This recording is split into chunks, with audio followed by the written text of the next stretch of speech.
What scary stories have happened to you? Story number 1. I've had many experiences, but I'll tell you one that freaked me out because I wasn't the only witness. I was about 12 years old and I was talking with my dad in his room. My mom was in the closet with the lights off, but we could clearly see her folding clothes. Well, during me and my dad's conversation, he had asked my mom something, but to no reply. He eventually got to the point where he started to yell. I got up and stepped into the closet, but then I heard my mom walk into the room and ask why he was yelling her name. I looked at her and she had a towel wrapped around her. I quickly looked back into the closet and saw nothing. Absolutely nothing. This obviously creeped me and my dad out. Whatever we saw, it wasn't my mom. Whatever it was, it had her shape and even the bun. My mom always had her hair in a bun. I would have completely thought this was my imagination if it weren't for my dad also being there and seeing it too. Story number 2.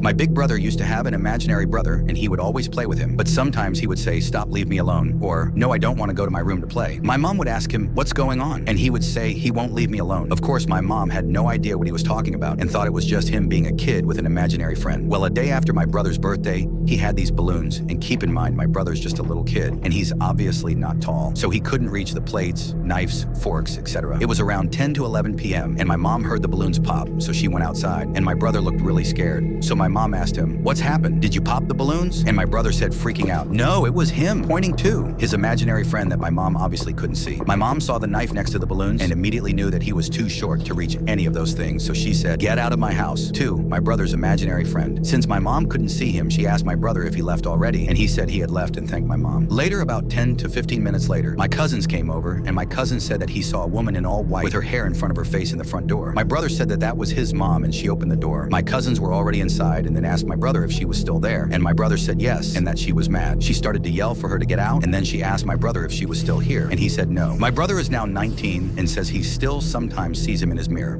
Story number 3.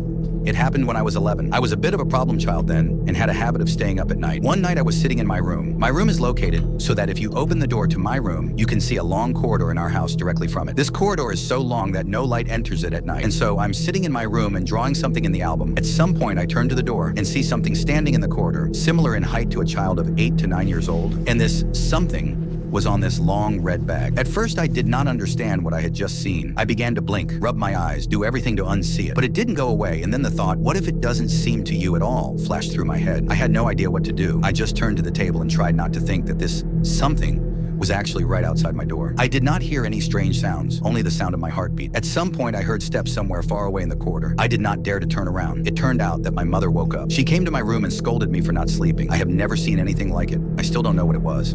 Write in the comments what you would do in similar scary situations.